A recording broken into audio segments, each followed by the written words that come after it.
Perfect. I'm going to share it. But just a quick intro. I'm sure some of you have seen me before. I think this is my third time teaching and conducting a class. So just a little background. I have my master's degree in sports psychology and motor behavior from the University of Tennessee. And prior to that, I got my bachelor's in exercise science. So I spent quite a few years in the sports psychology world. And now I'm back in Minnesota and more on the career counseling side of things. Yeah, all in good hands then. All right, let me.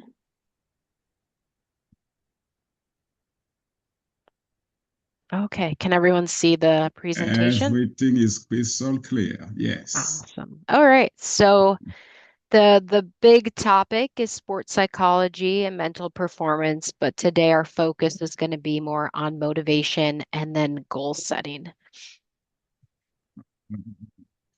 So the agenda for today, I'm just going to quickly define sports psychology and mental performance, go through a brief overview of skills and strategies, which if you've been here before, I've talked about, discuss the skill of motivation, and I will then talk about the strategy of goal setting, and then we'll go into a Q&A. So sports psychology, is a study of psychological principles and their impact on performance. I honestly prefer performance psychology because you do not have to be an athlete to use these skills. You can be a musician, you can be an actor, actress, a director, even going into an exam is a performance.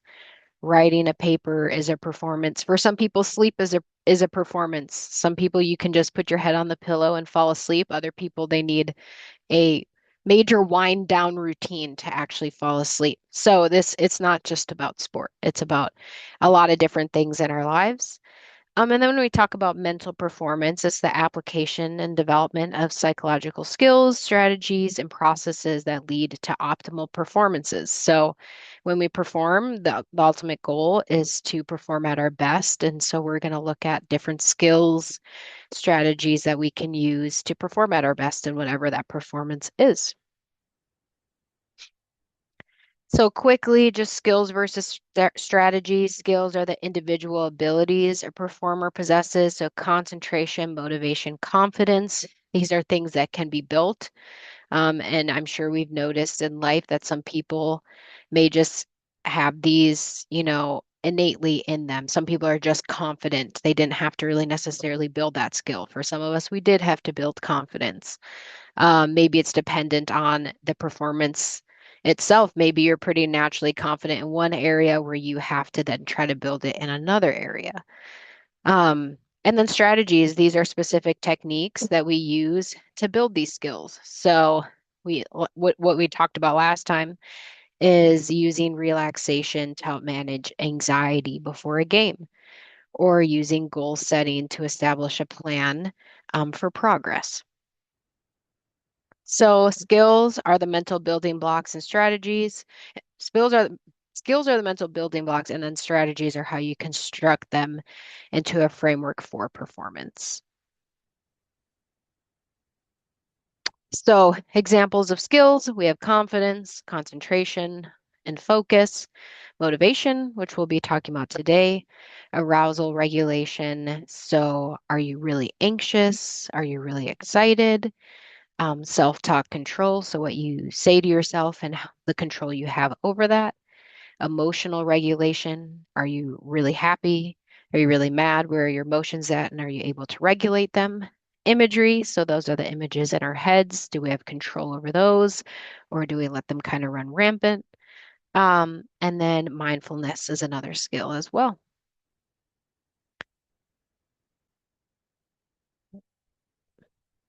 Hold on, I think I missed. Here we go. Sorry, miss strategies. Don't want to miss that one. Okay, strategies, SMART goals, WHOOP goals. So we'll actually go over these and a couple other goal setting techniques. Pre-performance routine. So before you go into a performance, what routine do you have? So maybe for you, sleep is a performance. What kind of routine do you have before you go to bed to make sure you're getting to sleep when you want to? Imagery training and scripts, or writing out a script when you're using imagery. Positive self-talk techniques. So these could be pre-planned things that you know you're going to say to yourself when you need more of that positive self-talk. Cognitive restructuring. So this is changing your ways of thinking. Relaxation techniques. So maybe progressive muscle relaxation, just deep breathing, box breathing, focus drills, and then simulation training. And again, with the skills and strategies, the only, this is not an extensive list. There are so many other things that can be added in there. So the goal today is to talk about motivation. So real simple, motivation is the willingness to direct and sustain one's behavior, effort, and persistence towards achieving a particular outcome. It's the why behind our actions. Why are we doing something? Every action we take, there has to be a meaning behind it. Otherwise, we're not taking that action. So motivation is that why. There are different types of motivation. So this is the self-determination model that I'm going to break down. So I just have a picture of the whole thing right now, but I will break down each category for us. So a motivation, that just means you're not motivated at all. You're not going to do a task because there's no motivation behind it. There's no why behind it. Then we go into the extrinsic motivation where you can see there's four different types of extrinsic motivation. So something external. We have external regulation, we have introduced regulation, we have identified regulation, then integrated regulation, and then we have intrinsic motivation. When we are talking about sustaining long-term motivation, the goal is to be towards the right. So the intrinsic motivation is the goal. However, that's not always the case, and this is a continuum. So sometimes we have to fall back maybe on the integrated regulation or the identified regulation. And I'll talk about why certain forms of motivation are more effective than others. So I'm going to go into breaking down. So a motivation, which I said is basically you're not motivated at all. Next is external regulation. So this means you're engaging in an activity to avoid a punishment or to gain a reward. I think we've all probably been through this. Maybe our parents did this to us when we were younger. If you're an athlete, you either did this or you ran the field. Um, Examples of it, an employee works extra hours specifically to receive a bonus or promotion rather than for the enjoyment of the work. A student studies for a test only to earn an A or avoid failing and loses interest in the subject immediately after. A driver sticks to the speed limit solely to avoid getting a ticket from the police. And a child cleans their room because they were promised a reward or there's a fear of losing privileges. So external regulation, very effective in the short term. You do this and you get this, or if you don't do this, this will happen. Great, but as you can see with these examples, once that punishment or reward is taken away, you're likely not going to do the activity. I used to work as a civilian contractor with the military, so I wasn't a soldier, but I was hired as a contractor to come talk about these things. And, a big punishment for them was running. If they if the person wasn't there to punish them with running, they wouldn't do the act. So let's say they didn't clean their barracks and no one was there to say, okay, you got to go run. They're not going to clean their barracks. So once the reward or once that punishment is taken away, you're likely not to engage in the activity. So that's when if we want, let's say you want to be a runner, you have to find more meaning to it than just to gain a reward or avoid a punishment, because that's not a long-lasting motivator in terms of continuing that activity. So introjected regulation. So this is engaging in activity to avoid guilt, shame, anxiety, or to boost ego. Again, very effective, but not long lasting. Examples are working out, dieting, or engaging in healthy behaviors, primarily to avoid feeling guilty, lazy, or ashamed of one's body. Studying hard or working weekends, not out of passion, but to prove one's self-worth, avoid appearing incompetent, or feel like a good person. Cleaning the house, attending social events, or helping others because you would feel guilty, judged, or selfish if you didn't, rather than wanting to. Cleaning your room as a child specifically to avoid disappointing parents or to gain their approval. Again, effective, but not in the long term.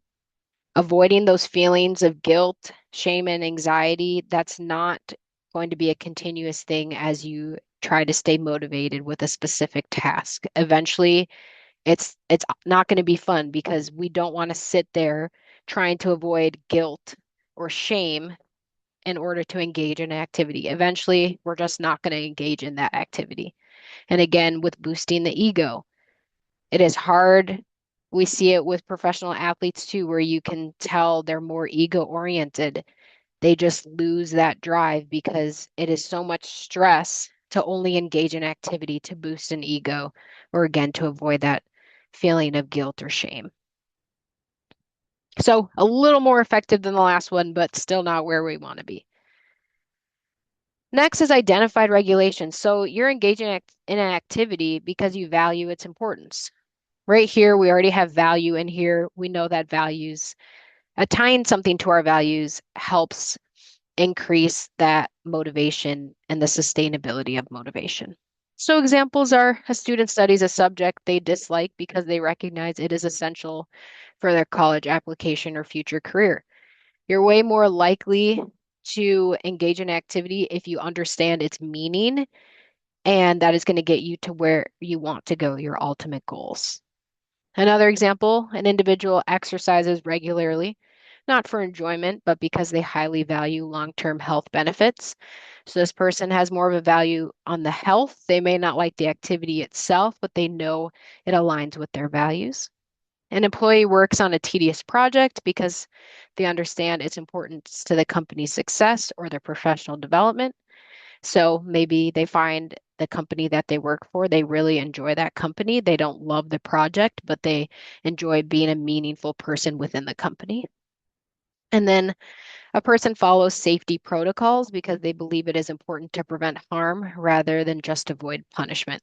So they see a deeper meaning behind why these safety protocols exist.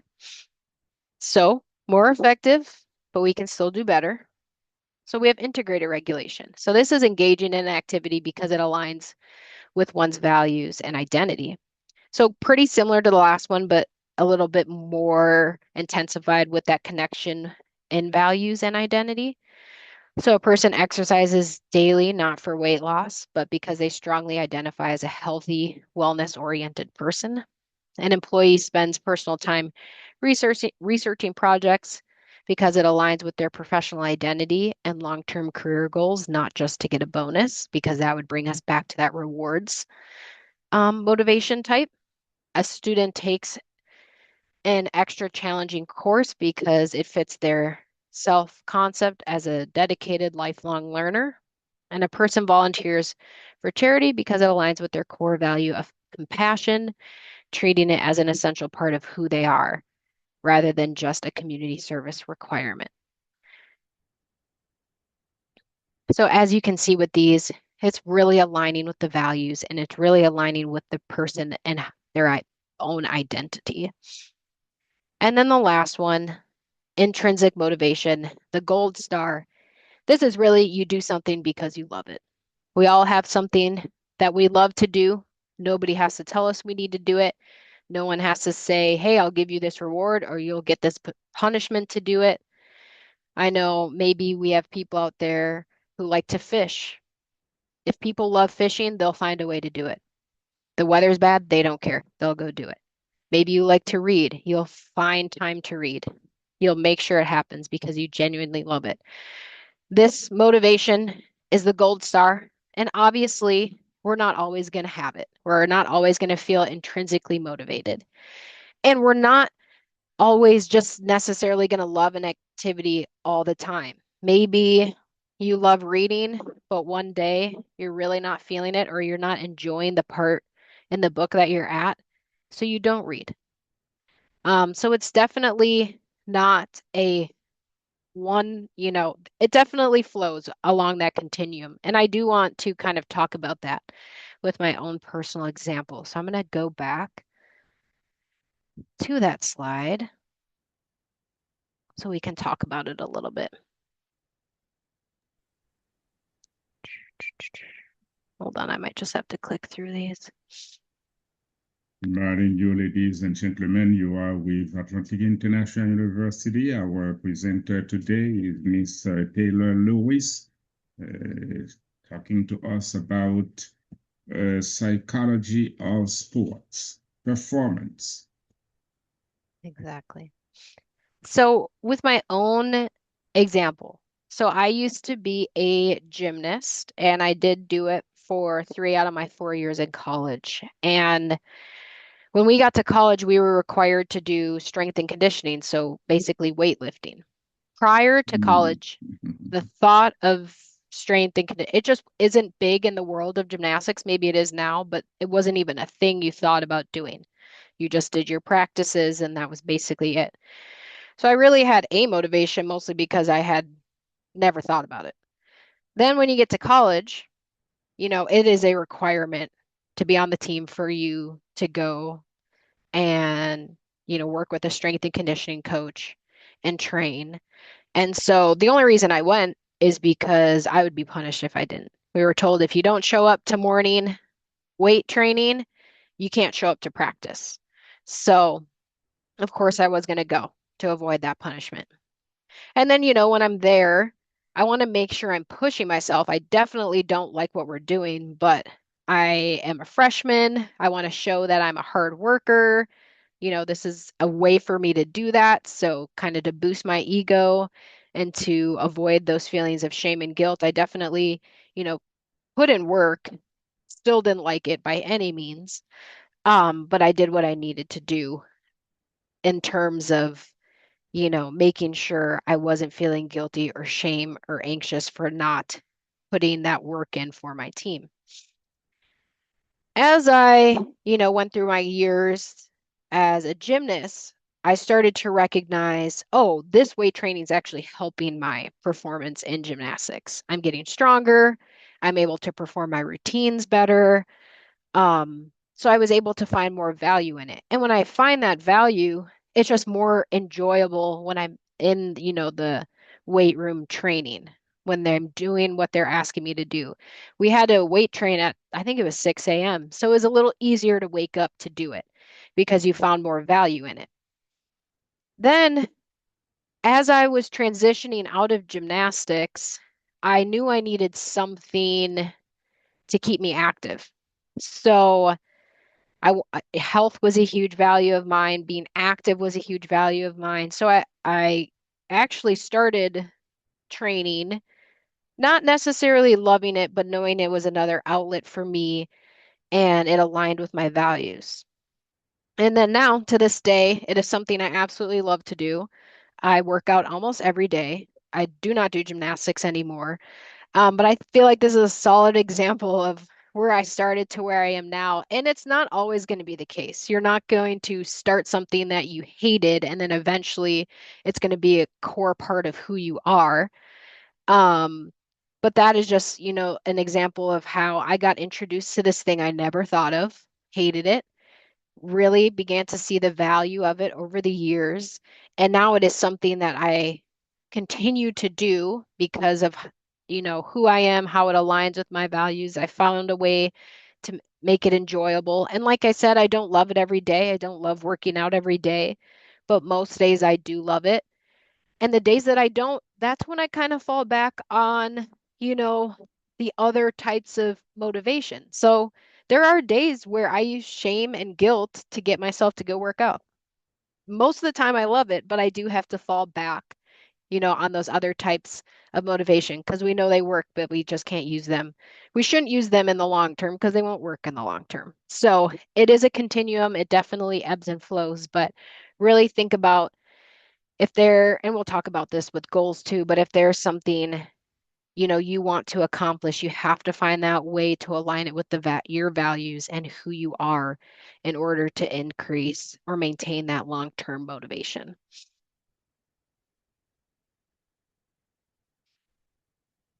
So, intrinsic, gold star, we want to love the activity.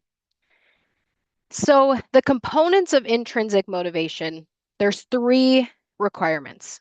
There's competence, autonomy, and relatedness. So, competence, you have to feel like you're making progress. In order to be intrinsically motivated, you have to feel like there's progress being made. If you don't feel like you're progressing, you are not going to feel motivated. And you're going to have to rely on other things like that punishment, reward, shame and guilt, so on and so forth. Um, a thing that I have found with competence is people oftentimes are so focused on the next step or where do I need to get to next that they don't even recognize that they have been making progress. So it's not just about you need to make sure you're making progress, but you also have to recognize it. There's so often when, okay, I reach this goal. Now I need to reach this one. Now I need to reach this one. And we don't sit and pro but acknowledge the progress that we've made and celebrate those small successes.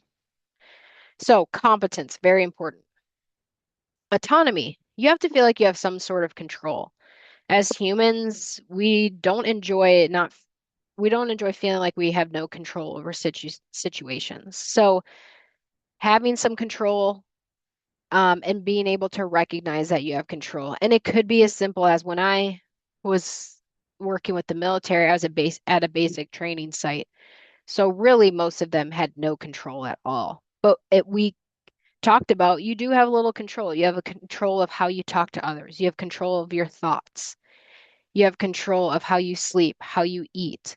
So we do have control over things, just sometimes very little control, but it's important that we recognize it and put all of our energy into the aspects that we do have that control over. And then relatedness, our third requirement when it comes to intrinsic motivation, feeling connected to other people.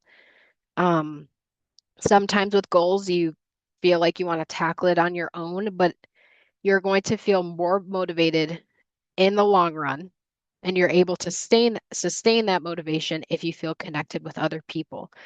So this could be finding people who have similar goals as you, or it could just be sharing it with your closest friends and family and making sure that you have that support system behind you to achieve your goals. And one way I want to really, oh, let's go through examples first. So, examples of competence and how, when we're looking at this in a way of leadership, because it's not just about us as an individual, a lot of us are leaders, and it's important that you are creating an environment where people feel motivated and feel more intrinsically motivated. So, ways to do that with competence is providing proper training for people, creating opportunities for professional development, asking questions, challenging people, allowing people to fail, and providing effective feedback. People oftentimes avoid the feelings of shame and guilt because they're too afraid to take on challenges and fail. But if you provide an opportunity for people to fail, they will try to take on challenges. And the only way to progress is by taking on challenges. So that's how you build that confidence in an environment and in a community. For autonomy, add in choices. Allow flexibility for those that you lead. Do not micromanage. Let people figure out what works best for them. I think, especially when you're a student, you find that your study habits may work better for someone else. It's better for you to wake up early in the morning while some people like to study at night. So as a leader, because I know all of us will end up in some sort of leadership role at some point, make sure you're adding in those choices for the people you lead, that you're allowing them flexibility where they can have it, that you're not micromanaging. You're giving trust and allowing people to show you that they can get the work done in a way that works best for them. And then ask if there's opportunities people are interested in. People like to, you know, share what they want to look for, like share what kind of professional development opportunities they would like. And if you are asking about this, you're showing that you value what they want and not just thinking about what you think would be best for the group. And then delegate tasks in a meaningful way. So finding people, figuring out what their strengths are, and delegating tasks in a way that would help fulfill them, and then also show you are also showing that you have the trust in them to complete those tasks as well. And then relatedness. When you have a team, when you're leading, understand everyone's individual values. Some may really value family, some may really value time off for traveling, some may value quiet times in the morning so they can get stuff done. So just understanding that and accommodating it as best you can, creating team bonding, team outings, connecting people together, just talking to people, figuring out what similarities they have, and say, oh, you like to go running, so and so also likes to run, and then connect them together. Make sure you're sharing, not just listening to your team, but also sharing about yourself. And then remember what people tell you, and then so that you can make those connections with one another. So, when we talk about goal setting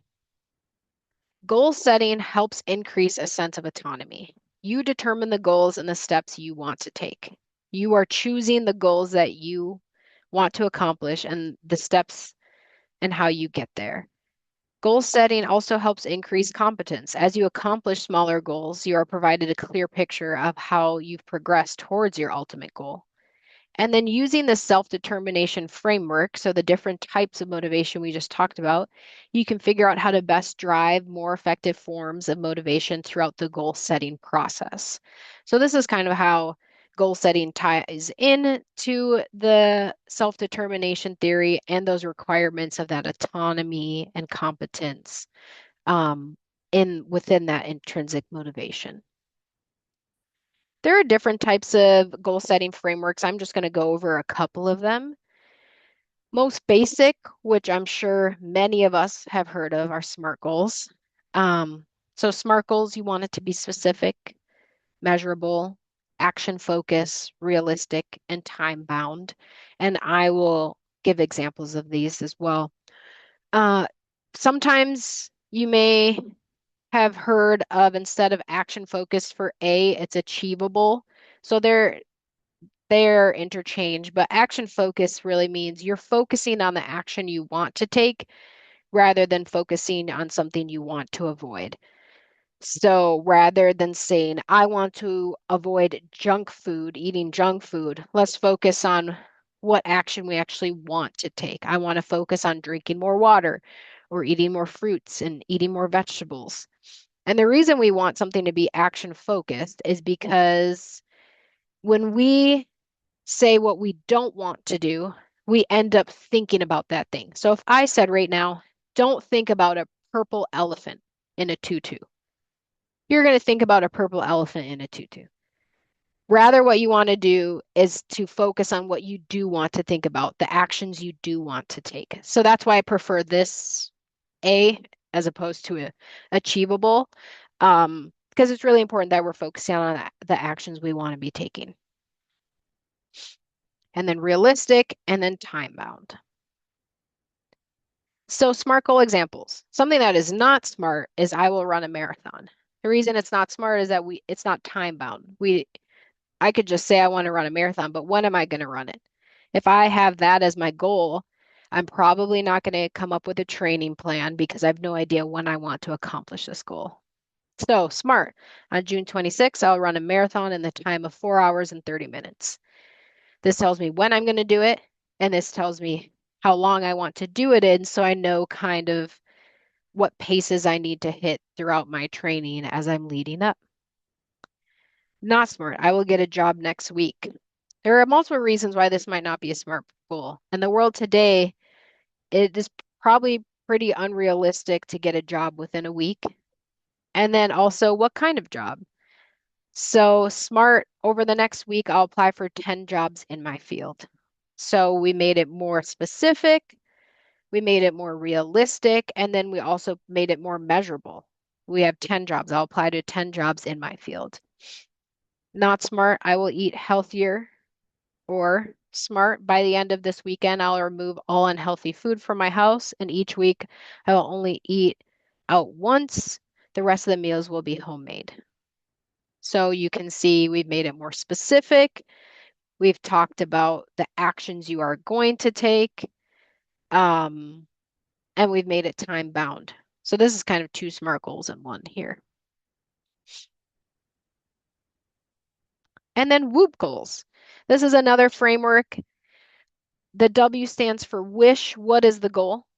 Outcome, visualize the goal. The other O is obstacle, what stands in the way, and P is plan. The reason I really appreciate this framework is because we're identifying an obstacle. So many times we set a goal and we don't really think about our obstacles and what's going to get in the way. But if it's a goal, there's going to be an obstacle. And oftentimes, yes, we have obstacles that we're not prepared for, but oftentimes, if we really thought about it, we know what we're likely to, run into. So let's go back to I'm wanting to run a marathon on June 26th.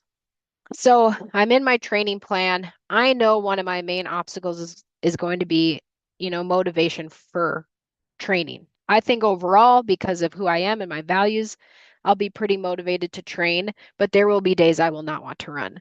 Or I'll be fine running, but it'll be really hard for me to hit my paces. It'll be hard for me to get there mentally. So if I know that that's likely an obstacle that I'm going to run into, I might as well plan for it now. So what am I going to tell myself? Maybe I'm going to remind myself of my goal and remind myself of why. Like, what is the reason I want to hit this time? And you can even think about, all right, how will I feel if I don't hit this time on my marathon? Or how will I feel if I don't hit my paces on this run?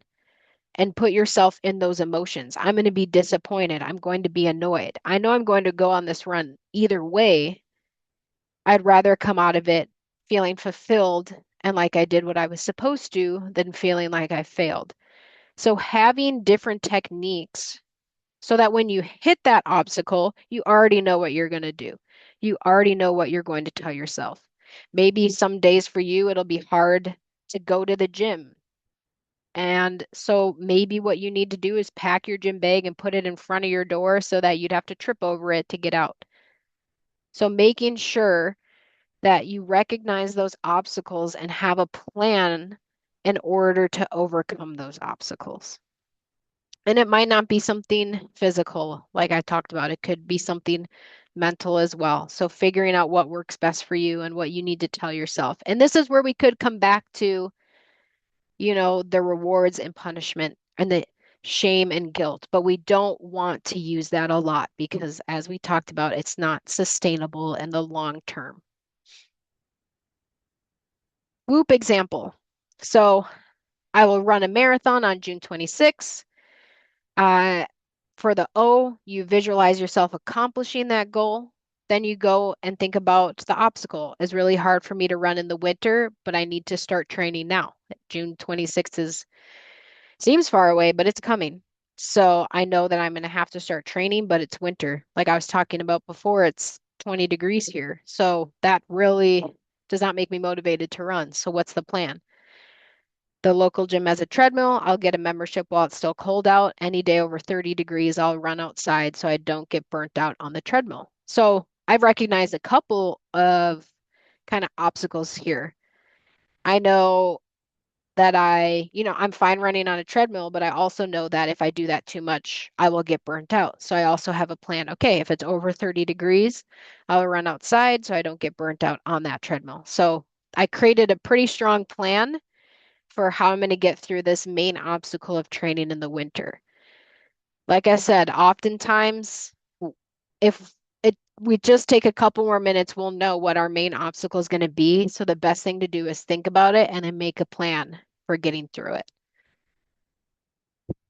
A goals pyramid. So this is when we're thinking about big long-term goals. So you're setting your objectives as you can see on the bottom, we have our daily habits, then short-term goals, long-term goals, and primary goal. And this could be maybe you want to own your own business.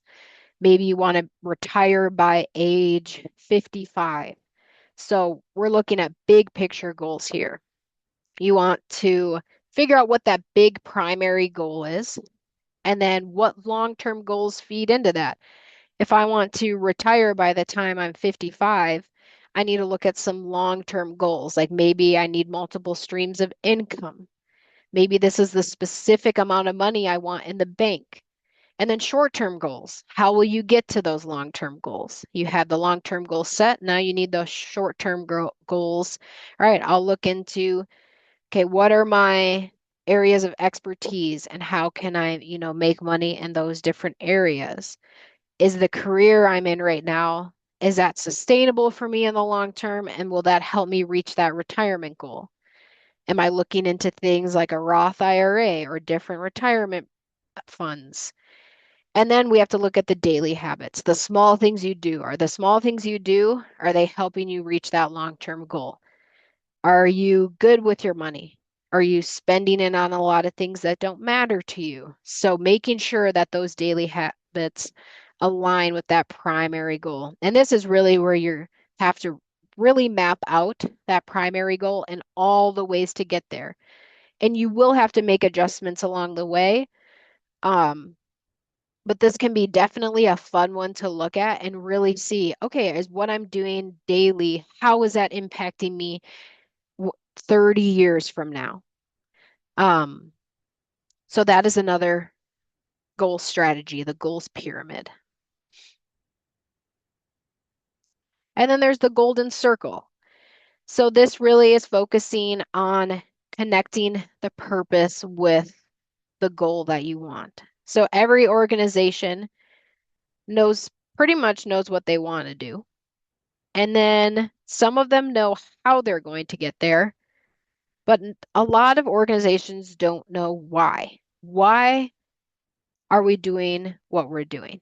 And this is good for an individual, but also very good for a company. And sometimes when you look at a company, the top five people, they know why and they know the how and they know the what, but they're not spreading that. They're not sharing that among the rest of the company. So when we're talking about a team and an organization, it's important that everybody's aligned on the why. Why are we doing what we're doing? And or how do we do what we do in order to get the overall goal, in order to get the what? So again, every organization knows the what that they do, which could be the products they sell or the services. Some organizations know how they do it. These are the things that make them special or set them apart from their competition. And then few organizations know why they do what they do. Why is something not about making money? Why is a purpose, cause, or belief? It's the very reason your organization exists. So that's when we come down to the values, to the identity, how it connects to your values, how it connects to your identity, the why behind what you're doing. So this is just great when you're looking at an organization, a team, looking at this golden circle. And this will cut when you're breaking down the why, it could lead to a lot of conversations too, especially when if you're starting a business. It might take a lot of time to figure out, okay, what is our main why for the ultimate goal, for the what that we're trying to achieve? And then you can look at how. How are we going to get there? How are we going to set ourselves apart? And how do we make sure the why, the how, and the what are always aligned? There are so many different frameworks, different goal setting frameworks to look into. There's so many great books that talk about goal setting, that talk about habits.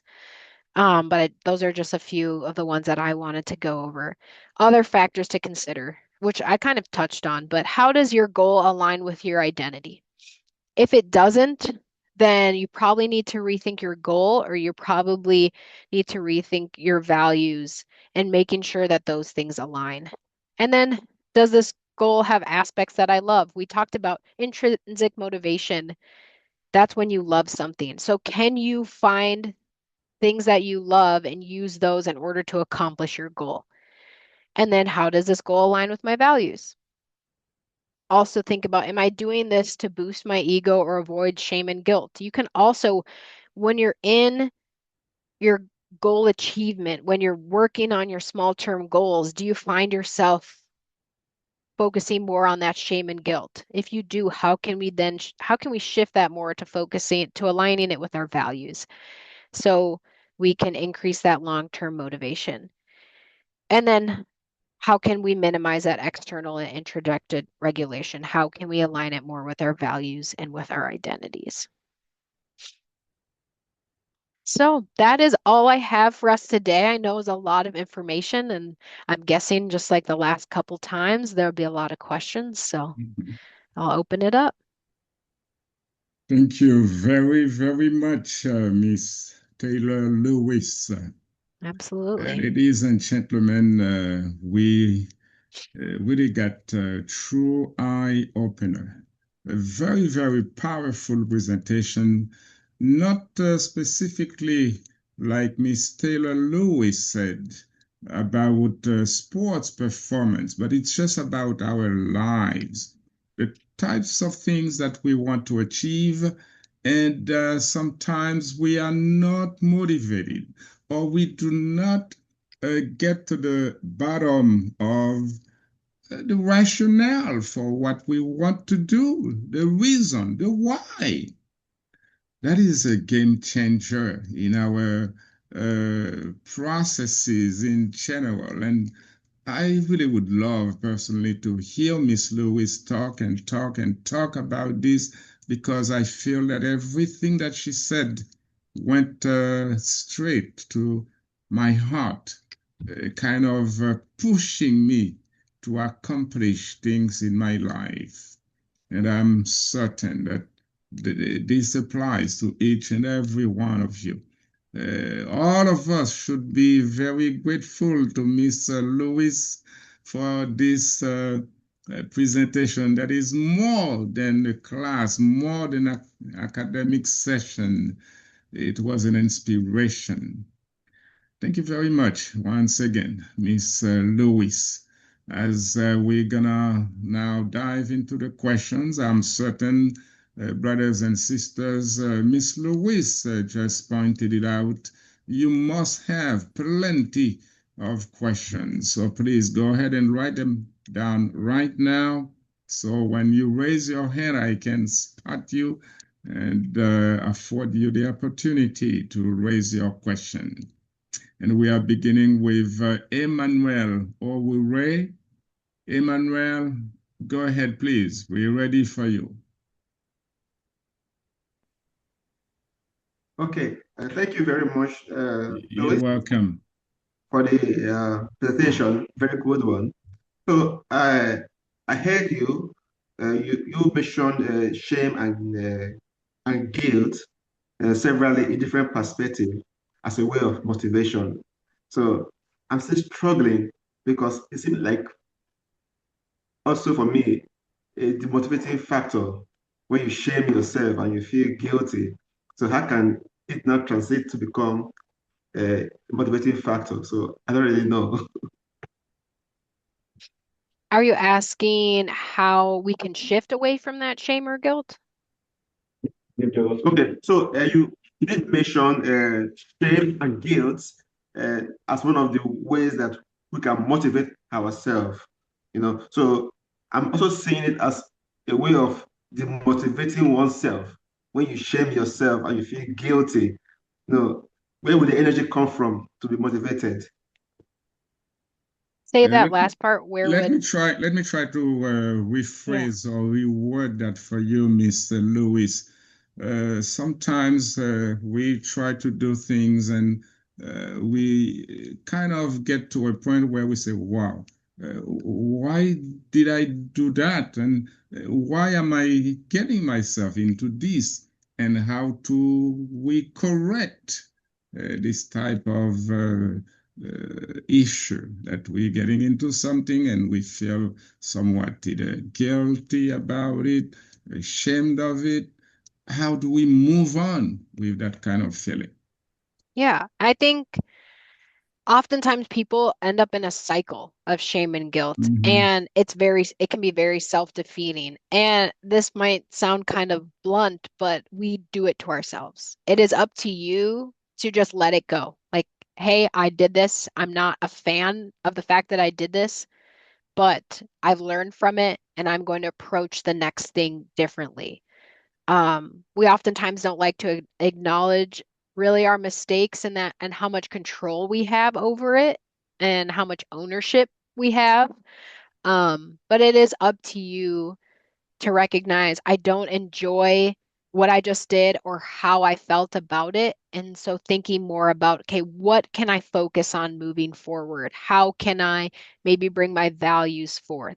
When we're talking about shame and guilt for motivation, like I said, it can be very effective, but Hmm. in the long term, we don't want to feel those feelings all the time. That's just going to lead to, mental health stuff where you're just always avoiding challenges because you're afraid of failing. You're afraid of that shame that you might put on yourself or maybe get from other people. So it is okay to have, you know, a little bit of, but we definitely want to try to shift towards more of that value focus and just kind of letting go of those things that we aren't the most proud of. Thank you very much. I'm certain Emmanuel did approve of your response. I looked at your emojis, Emmanuel. Thank you very much for your question, and thank you as well to Miss Lewis for the adequate answer. Ladies and gentlemen, one thing that I would like to say real quick is this is your time, so please do not hesitate, regardless of the little item that wasn't clear to you, which you might have doubt about.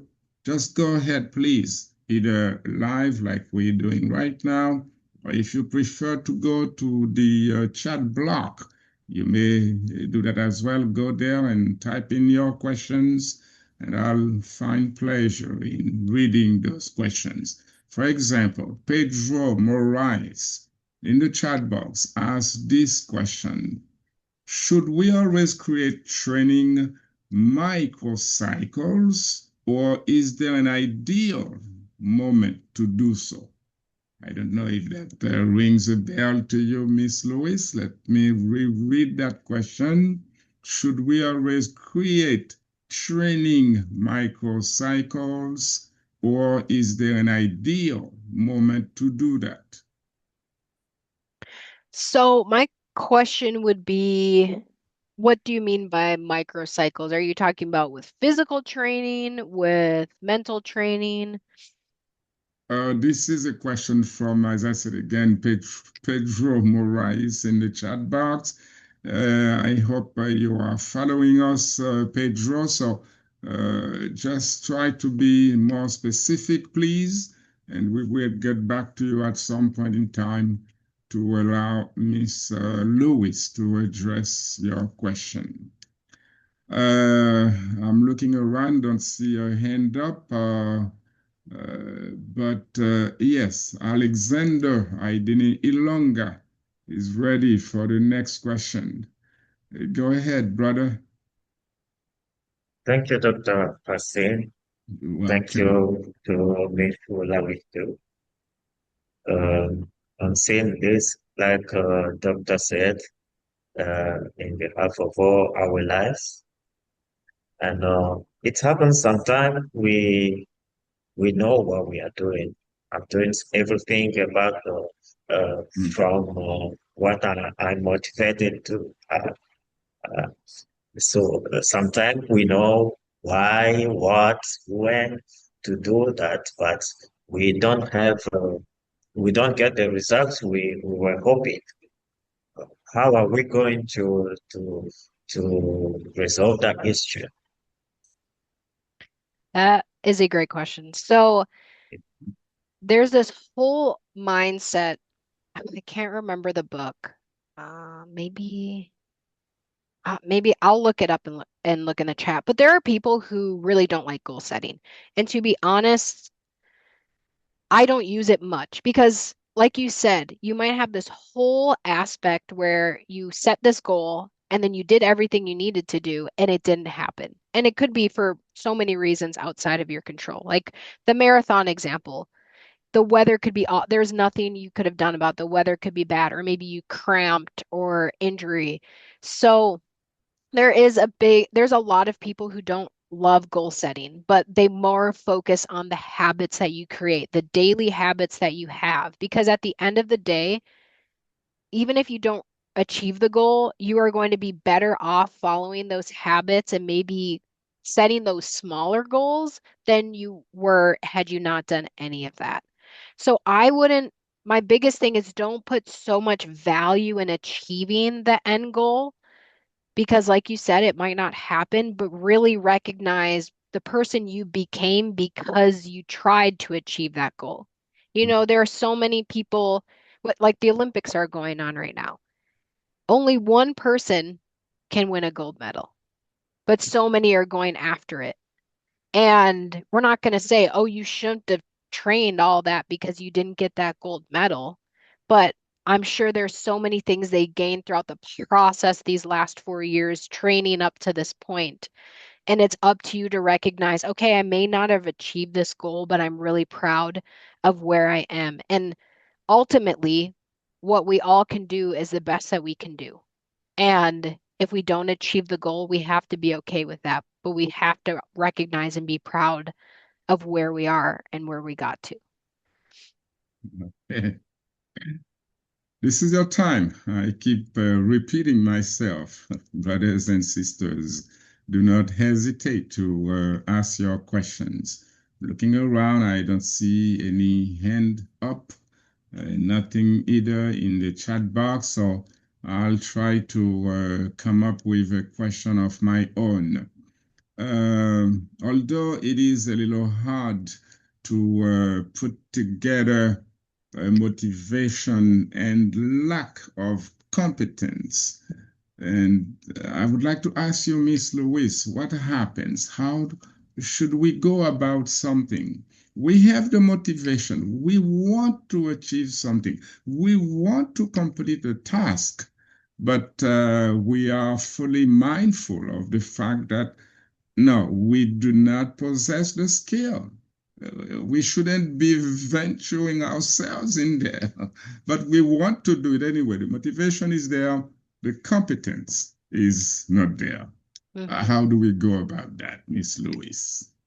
So a big thing would be number one, to make sure you're realistic about your timeline. Because Okay, the SMART goal. yes, and because if you don't have specific competence, you're just going to take a lot longer to achieve that goal. One of the first things I would do is to find professionals or people who have accomplished that goal and figure out, okay, what did you do? What were some of the first things you did to reach this goal? So if we're talking about retiring at 55, go read a bunch of books. There's so many books about this. Figure out, okay, maybe if you haven't even decided your career yet, what career could I go into? What fields could I go into to build the competence to achieve this goal? But if you don't have the competence, it's probably going to be a very long-term goal, which is totally fine. But you have to set good, smaller goals to make sure you are accomplishing things. Because if we don't recognize that we're accomplishing something, the motivation is not there anymore. That's exactly where the SMART goals come in. Thank you very much. Chairman Cho, that's your turn now. Thank you so much, Doctor, for the wonderful presentation. My question goes thus: how does self-determination theory and self-efficacy theory explain the role of autonomy and compliance in motivating in the motivational behavior? Give me 1 second. I'm going to look up self-efficacy theory quick. Okay. Reminding you, brothers and sisters, this is Atlantic International University, one of the first pioneers, allow me this pleonasm, pioneers of distance education. That's exactly why you have today this opportunity for a distance learning opportunity. Go ahead, Miss Lewis.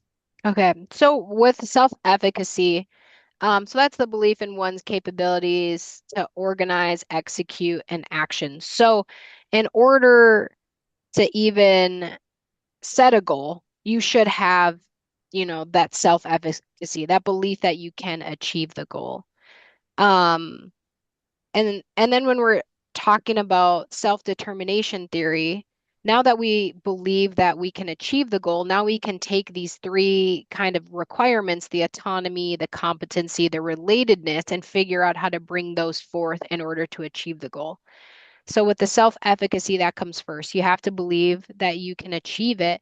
And I think sometimes too, we start to try to achieve a goal and we're like, I don't know if I can achieve this. And that's when you have to pull on things like tracking that competency, seeing the progress that you've been making, and just recognizing that there are going to be hard days and there are going to be days where maybe you don't accomplish exactly what you want to, but you have to still keep pushing to try to ultimately reach that larger goal. Very, very clear. Okay, thank you. You're welcome. Let's have another trip now to the chat block. I believe this is an issue you have addressed, Miss Lewis, but allow me please to read the question from Willie Chris Jefferson, who says this. Please, why is it that despite the fact that we know exactly what we are supposed to do, we always make mistakes and we are confronted by one of our supervisors? So we we are our habits. So we all have habits and we're going to find some that are not helping us achieve our goals. And Mhm.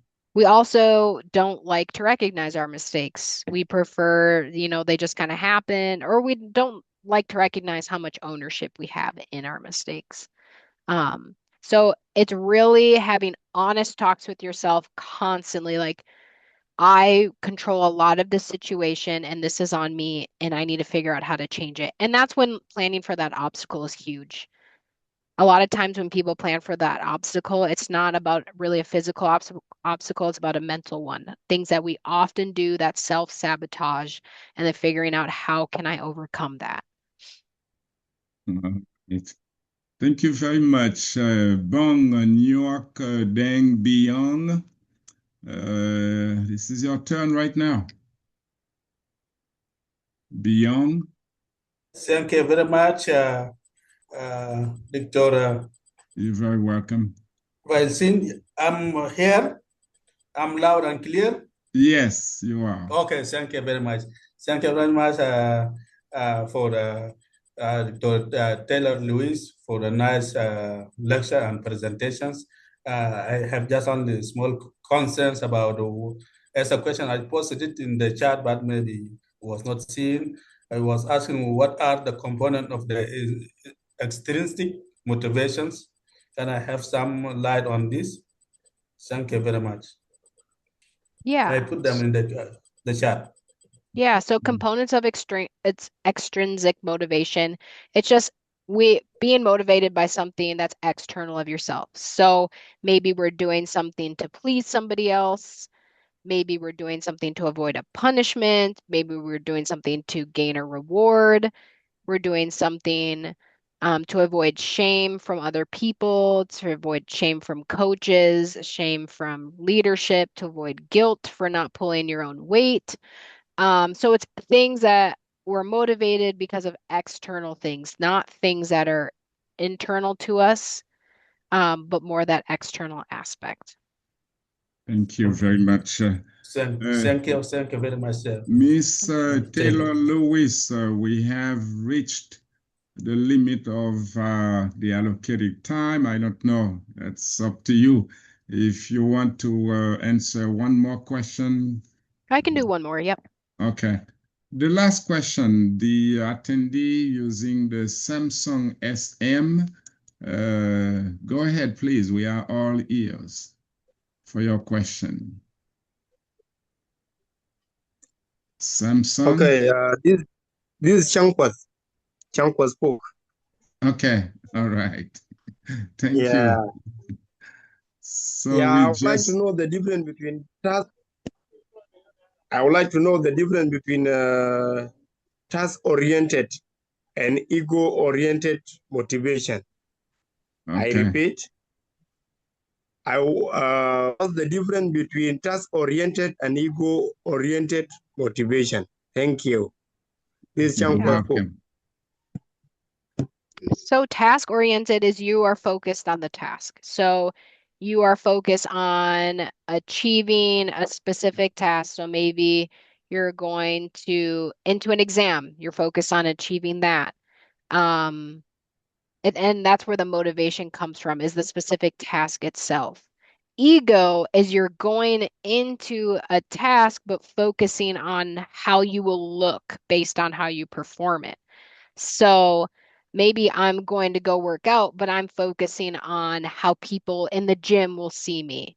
I'm focusing on how people will interpret my performance. And when we're ego involved, it's not as fulfilling, and that's when you're not likely to take on those challenges. You're afraid to make mistakes for sure because you're focusing on what other people think of you rather than just focusing on the task itself and achieving the task itself. So task oriented is preferred. Thank you very much. Brothers and sisters, ladies and gentlemen, that was the last comment from our spectacular presenter, Miss Taylor Lewis. Her performance was indeed outstanding. It was more than an inspiration. We all enjoyed and we all loved that session from Miss Taylor Lewis. We want to thank her again from the very bottom of our hearts. And we can't wait to have her again for a similar presentation. A big thank you to each and every one of you, very beloved participants. Going back to you at this time, Ms. Lewis, for a concluding remark, please. Just thank you, everybody, for your time. I really appreciate it. And your questions, of course, too. All right, beautiful. Ladies and gentlemen, your microphones are now on. Thank you. Thank you, Mr. Lewis. Thank you. Thank you. Thank you It so was a much. real Thank delight. you. Thank you very, very much. Thank You. you. Have a good one, everyone. Have a wonderful Brothers and day. sisters, take excellent care of yourselves. Bye-bye now. Bye, Thank you very everyone. much.